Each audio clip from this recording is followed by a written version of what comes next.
कहता हूँ, आप अपने जीवन को थोड़ा सा रिवर्स गियर में डालो, पीछे की जीवन झांकी देखो, तो आपको ये बात बहुत अच्छे समझ में आ जाएगी कि अपनी प्लानिंग के अनुसार कुछ नहीं हुआ। तुमने जो बचपन में जो प्लानिंग की थी वो है ही नहीं। समझ में आया ना? तुमने ना द्रव्य, क्षेत्र, काल, भाव, मैंने तो दिल्ली कभी नहीं सोची थी, मैं दिल्ली कैसे आ गई? आप तो सोचोगे कि थोड़े दिन पहले क्या, एक दिन पहले नहीं पता था मुझे तो दिल्ली जाना है। मुझे तो एक दिन दिल्ली पता चला, अगले दिन दिल्ली आ गया। और फिर मैंने ये नहीं सोचा था कि मैं दिल्ली में रह ही जाऊंगा ऐसे, मैं तो कभी नहीं सोचा था, क्योंकि मैं तो यहाँ 4 महीने के लिए, 6 महीने के लिए देखने आया था कि फ्री था। मैंने कहा ठीक है साहब, चला जाता हूँ। फिर ऐसा भी नहीं पता था कि मैं व्यापार करने लगूंगा। कौन से काम अपने अनुसार हो गए बताना भैया? मैं तो जानता भी नहीं था मैं जो आज व्यापार करता हूँ। मुझे तो ABCD नहीं पता थी, दूर दूर तक कोई संबंध नहीं इन चीज़ों से मेरा। आप कैसे हो गए? क्या कुछ नहीं, जैसे भवितव्यता थी, जैसी योग्यता थी, वैसे वैसे निमित्त, वैसे वैसे पुरुषार्थ, वैसे वैसे भाव सब होते चले जाते हैं। उसमें क्या सोचना। तो जैसे लौकिक में भी है ना, ऐसे मुक्ति मार्ग में भी है सेम। मुक्ति मार्ग में भी तुम्हारी प्लानिंग से मोक्ष नहीं मिलता, तुम्हारी प्लानिंग से सम्यक दर्शन नहीं मिलता।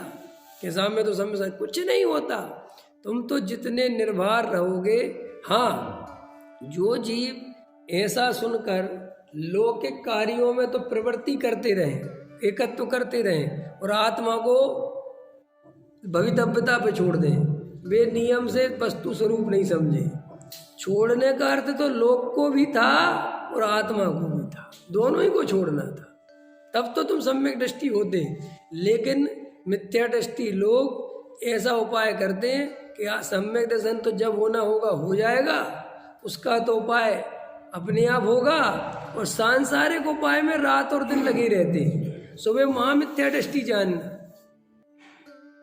अगर हमारी सांसारिक उपाय करते हैं तो वो इस बात की रुचि है कि अभी संसार की रुचि है, समझो मेरी बात। लेकिन निर्णय तो वहां पे भी यही होना चाहिए कि होगा तो जैसे होगा, वो अपन तो है नहीं। ऐसे ही आत्मा की रुचि होगी सच्ची तो तुम आत्मा का उपाय करे बिना नहीं रहोगे, तत्व विचार करे बिना। भले ही अंदर से निर्णय होना चाहिए कि सम्मिशन तो जब होगा तब होगा, लेकिन विचार करने का भाव आत्मा का एक अपने आप आएगा। इस स्वभाव है वस्तु का, ऐसा समझ में आए ना? लेकिन अपने ऊपर अंदर से श्रद्धा में कर्तृत्व नहीं रखना चाहिए कि मेरे को कर। और लोक में देखो, मैं कल ही एक बात कह रहा था,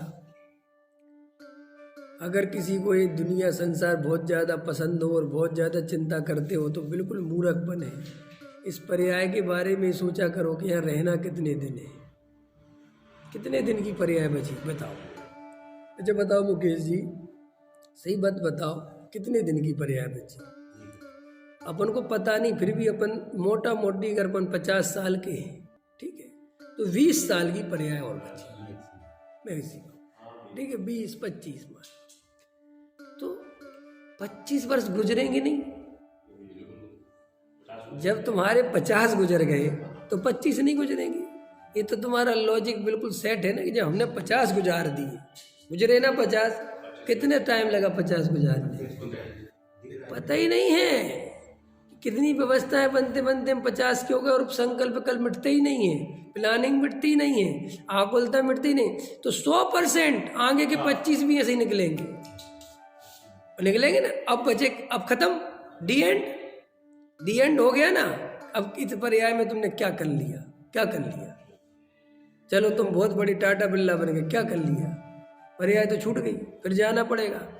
तो आचार्य भगवंत हमसे कहते इस पर्याय की इतनी चिंता क्यों करते हो? क्या तुम इस पर्याय जितने जीवन भर रहोगे, ये तो बदल जाएगी ना।